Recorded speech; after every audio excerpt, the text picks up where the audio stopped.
Welcome to my channel. Shri Swami Samarth सगळ्यांना. So आज आहे आपला डेली रुटीनचा थर्ड ब्लॉग, तिसरा ब्लॉग आज शूट करते मी. नेहमीप्रमाणे 7:30 वाजता सकाळ चालू झालेला आहे दिवस. विंडोज वगैरे सगळं ओपन करून घेतलं आहे. त्यानंतर इथे ब्रेकफास्ट. सो आज नाश्त्यासाठी बनतं आहे आवळा गाजर बीटचं ज्यूस आणि मटार पोहे बनवायचा प्लॅन आहे.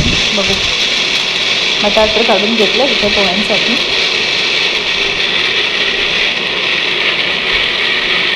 ब्लेंड करून घेतलं आहे ज्यूस एकीकडे. असा हेल्दी ज्यूस रेडी आहे. थोडंसं आलं घातलं आहे याच्यामध्ये. इकडे दूध उकळत ठेवलं आहे. मटार इथे वाफेवरती वाफवून घेते मी, कारण वाफवून घेतल्याने पटकन शिजतात फोडणीमध्ये. जास्त वेळ ते परतत बसावे लागत नाही. त्याच्यामुळे एक 5 मिनटं थोडंसं पाण्यात मीठ घातलं आणि 5 मिनटं उकळून घेतलेत मटार. कढई ठेवून दिली आहे पोह्यांसाठी. त्यात बारीक चिरलेला कांदा, मिरची, कढीपत्ता, मोहरी.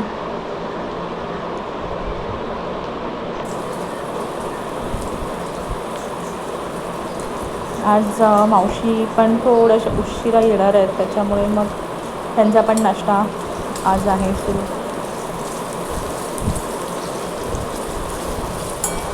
कांदा वगैरे व्यवस्थित परतून घेतला. तर याच्यामध्ये मटार घालून घेतलं.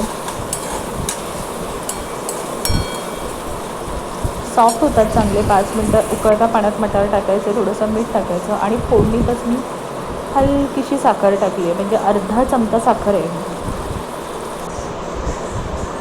चालेल, पोहे रेडी. इथे पोहे भिजवून घेतले होते मी ऑलरेडी चाळणीवरती. टेम्पटिंग असे मटार पोहे सोबत लिंबू. आता मावशी येऊन गेल्या आहेत, त्यांचं सगळं आवरून गेलं. आता झाडू, फरशी, कपडे वगैरे सगळं वॉश झालेले. आता हे जे काही थोडेसे ग्लास क्लीन करते मी, कपाडाची काच आणि हे जे एक्स्ट्राचे आहे ते सगळं. तर आता सगळं सकाळचं आवरून झाल्यावरती आम्ही सगळं मार्केटमध्ये जर वटपौर्णिमा आहे तर त्याचं सामान घ्यायचं आहे.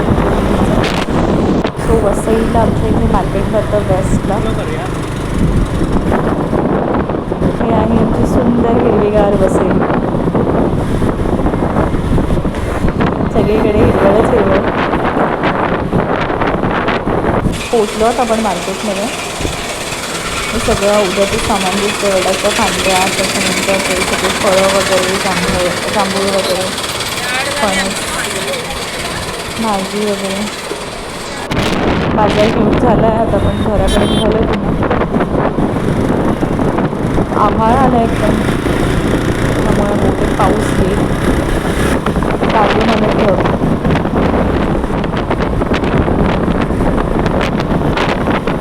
हवा फार गार येते. हा ब्रिज एकदम म्हणजे मला प्रचंड आवडतो. रात्रीच्या वेळेला खूप सुंदर होते. स्ट्रीट लाईट्स वगैरे असतात चालू.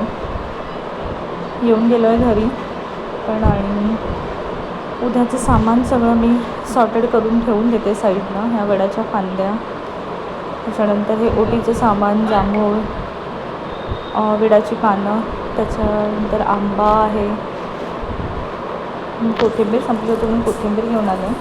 बाकीच्या भाज्या आहेत फ्रीजमध्ये. आणि इथे सासू आणि जावई बापू दोघंजणं गावावरून जो फणस आणलेला आहे तो उद्यासाठी त्याचे गरे काढण्याचं काम सुरू आहे. मम्मी हेल्प करते त्यांना. 6 वाजले आहेत संध्याकाळचे. जेवण वगैरे दुपारचं आवरलं आहे. आता थोडं क्लिनिंगचं काम, थोडं फ्रीज ऑर्गनाईज करून ठेवते, थोडं पुसून घेते, कारण भाज्या वगैरे थोड्या व्यवस्थित लावून ठेवते. कारण उद्यापासून परत रुटीन सुरू होईल मंडेपासून. तर मग भाज्या वगैरे जरा व्यवस्थित काही चिरायचं वगैरे असेल तर ते चिरून धुवून स्वच्छ करून ठेवून देते फ्रीजमध्ये. फ्रीज पण थोडासा मेसी झाला होता. हे लिंब एक मासे आणले होते, त्याच्या काचेच्या भरणीत मी नेहमी भरून ठेवते पाणी घालून, म्हणजे ॲटलिस्ट ते 10-15 दिवस तरी चांगले राहतात. काचेच्या भरणीत थोडं पाणी घालून हे सगळं फ्रीज पुसून लावून घेतलं आहे मी. फ्रीज पुसण्यासाठी मी सर्फ एक्सेलची आपली थोडीशी पावडर, त्याच्यात लिंबू आणि गरम पाणी घेतलं होतं स्प्रे बॉटलमध्ये आणि त्याच्याने स्प्रे करून पुसून ठेवलं. हे असे कंटेनर्स मी मिशोवरनं ऑर्डर केले होते. ह्याच्यात भाज्या खरंच फ्रेश राहतात. ॲटलिस्ट 8-10 दिवस तरी व्यवस्थित राहते. कोथिंबीर, कढीपत्ता, मिरची, टोमॅटो सगळं. फक्त खाली एक टिश्यू पेपर टाकायचा. जेवण वगैरे आटपून थोडा पाऊस आला होता, त्याच्यामुळे आमचा फेरफटका मारण्याचं सुरू आहे.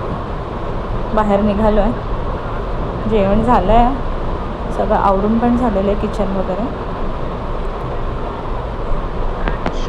इथल्या इथे जवळच एक राऊंड मारून यायचं आहे. आणि अशा प्रकारे हा छोटासा व्लॉग इथे एंड झालेला आहे.